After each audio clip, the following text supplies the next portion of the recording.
Bħalissa fil-port il-kbir għaw il-bastiment Amerikan USS Ignatius li mammar fost l-oħrajn żewġ helikopters il-vapur imsemmi għall-eks segretarju tal-flotta navali Amerikana li għadu ħaj fl-omor ta' 104 snin. Dan il-vapur bbażat fi Spanja idur madwar il-Mediterran inkarigat biex jiżgura s-sigurta fir-reġjun wan jiskellem mal-kaptan tal-vapur li foka partikolarment fuq il-ħaddiema. But the culture on this ship is amazing. The crew comes together.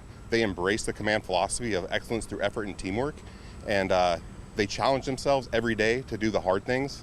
They never give up on themselves or their teammates, and they continue to learn no matter if they succeed or fail through every challenge.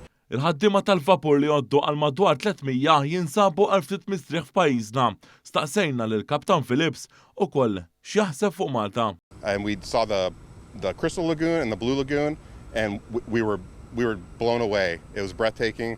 It was a wonderful experience. We've had wonderful meals here, and every single person that we've interacted with has been very friendly, and I hope to come back again someday. Il-bastiment USS Ignatius se jħalli Malta tlieta.